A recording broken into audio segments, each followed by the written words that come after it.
TS Storyverse, isoko y'ubumenyi, amakuru acukumbuye ndetse n'agezweho. TS Storyverse, murisanga.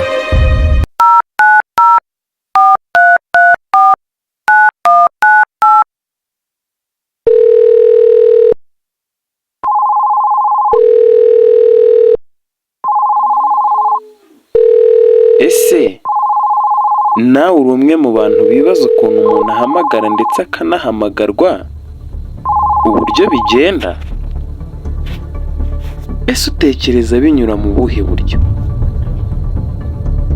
Telefone n'ibindi bikoresho by'ihuzanzira bikora bite? Ese ibi byose byatangiye ryari? Ese byatangijwe nande?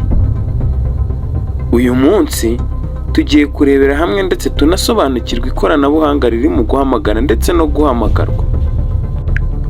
Muri iki kiganiro turarebera hamwe uburyo ijwi ry'umuntu rihinduka ikimenyetso cy'amashanyarazi, ari cyo mu ndimi z'amahanga twita electronic signal, uko ibi bimenyetso byoherezwa, ndetse tuze no kureba uburyo bigera ku muntu uri guhamagarwa bigahindukamo ijwi abasha kumva.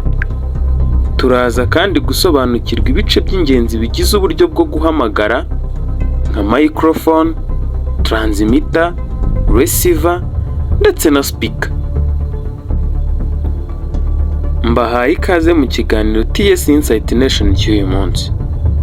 Gusa mbibutse kumanza gukora subscribe ku muyoboro wa TS Storyverse kugira ngo ujye ubona notification mu ba mbere igihe tumaze gushiraho ikiganiro gishya.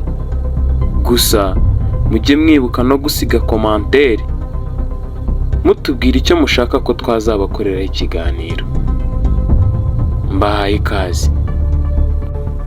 Ubundi guhamagara ndetse no guhamagarwa byatangiye mu kinyejana cya 19, ahasaga mu mwaka w'1876.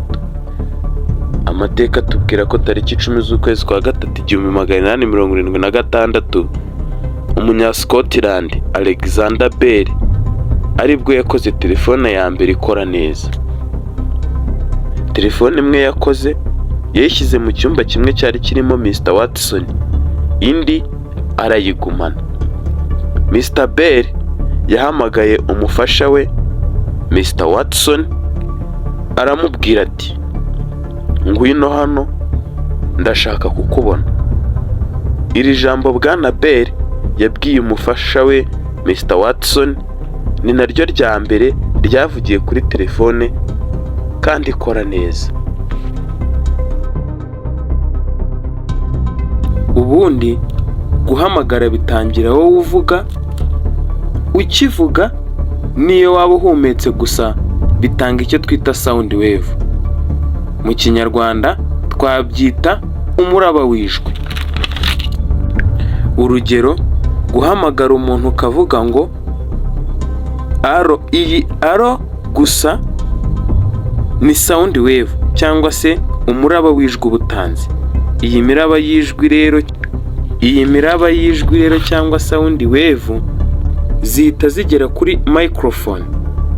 Iyi microphone ibi ishobora kuba muri radio cyangwa se telefone.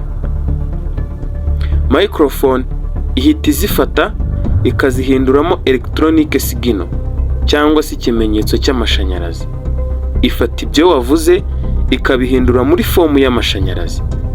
Iyo zimaje guhinduka electrical signal, ni ukuvuga zamaje guhinduka nk'amashanyarazi, ziba zamaje gucika intege. Niyo mpamvu hakurikiraho igice twita audio frequency amplifier. Mbere yuko tureba icyo twita audio frequency amplifier, tumanze twasobanukirwa frequency. Ubundi frequency ni umubare w'inshuro ikintu kisubiramo mu gihe runaka, cyane cyane frequency ipimwa mu masegonda.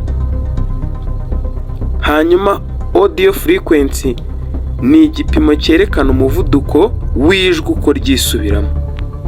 Iyi nayo kandi ipimwa mu gihe runaka ariko by'umwihariko mu masegonda. Igaragazwa n'icyo twita hertz.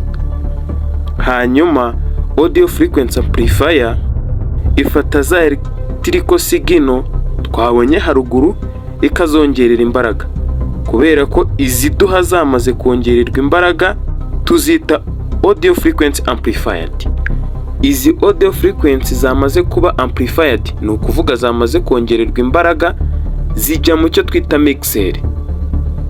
Mixer yigira ibice bibiri cyangwa uburyo bubiri ikoramo. Ubwa mbere tubwita up conversion.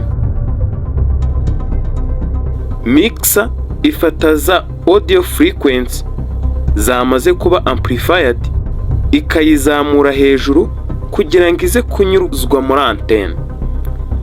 Uburyo bwa kabiri mixer ikoramo tubwita down conversion. Down conversion, mixer ifata za audio frequency zamaze kuba amplified ikazimanura kugira ngo ziyungururwe ndetse nazihinduremo amakuru yumvikana byoroshye. Mixer tugiramo kandi igice twita radio frequency oscillator. Radio frequency oscillator ni igice kiba muri mixer gishinzwe gukora signal yihariye kandi ihoraho. Iyi signal yitwa radio frequency signal cyangwa se carrier wave. Urugero hano twatanga muri kubona nk'ukuntu insinga ziba zifunitse, kiriya gihu kiba kiri inyuma twacyita carrier wave cyangwa radio frequency signal. Iyo radio frequency oscillator imaze kuyikora ni ukuvuga carrier wave ijya muri mixer kugira ngo ivangwe na audio frequency zabaye amplified. Twibuke mix iba yamaze gufata audio frequency amplified yongera kandi gufata radio frequency signal no kuvuga carrier wave tumaze kubona haruguru zikaba ebyiri maze ikazohereza mu kindi gice cyayo aricyo twita modulator. Modulator nayo ni igice kiba kuri stage ya mix. Modulator yifata za signal ebyiri ihawe arizo audio frequency amplified na radio frequency signal cyangwa carrier wave ikazihuza hakavamo imwe ariyo modulated signal. Modulator kandi igira ibice bibiri. Iya mbere tuyita amplitude modulation. Amplitude ni intera iri hagati y'aho wave cyangwa umuraba wa signal warangiriye. Kuri amplitude modulation, modulator ifata ya modulated signal ikayiha amplitude nshya kandi bikora ikurikije ingano yayo. Uburyo bwa kabiri tubwita frequency modulation. Kuri frequency modulation, modulator icyarimwe naho bigenda nk'uko kuri amplitude modulation bigenda, gusa hano ho hahinduka frequency ya signal. Bivuze ko modulated signal iba imaze gukorwa na modulator iba yahawe amplitude na frequency bishya biyifasha kugera kure. Kuri mixer stage kandi tugiramo igice cyitwa encoding. Ahaho bya bindi wavuze byahinduwe mu buryo tumaze kubona haruguru, modulated signal ishyirwamo code. Iyi niyo mpamvu iri kuvugana n'umuntu kuri phone nta bandi bantu wumva, kandi icyarimwe iyo uhamagaye hari n'abandi baba bari kuvugira ku matelefone yabo. Ibi byose iyo birangiye tugira igice cyitwa radio frequency amplifier. Ya signal yamaze kuba modulated signal ni ukuvuga yamaze kongererwa amplitude na frequency icyarimwe yamaje no gushyirwamo code ibimeze nk'ifite imbaraga nke. Radio frequency amplifier rero ntabwo ihindura ubutumwa frequency amplitude, ahubwo ikora nk'umuntu uri kongera ijwi rya radio. Urugero, wowe tekereza uri kuvuga buhoro cyane maze ugafata microphone ndetse na speaker. Iyo wongeye kuvuga ijwi ryawe ririyongera kandi rikumvikana cyane, gusa ibyo wavugaga ntibihinduka ururimi bavugagamo ntiruhinduka, ahubwo hiyongera gusa uburemere bw'ijwi. Uku ni nako radio frequency amplifier ikora. Nyuma ya radio frequency amplifier, ya makuru twavuze yahinduwe mu buryo bwose tumaze kubona haruguru, yoherezwa ku gice cya antenne cyangwa antena ishinzwe kohereza amakuru. Ikora nk'ikiraro kuko ya makuru yacu iyohereza mu kirere nk'umuraba. Ubu kugeza aha wowe uhamagara process yawe birangiye. Gusa twibuke ko ibi bikorwa mu gihe gito cyane gishoboka, cyane ko twese duhamagara mu gihe kitarenze amasegonda 50 telefone tukumva iciyemo.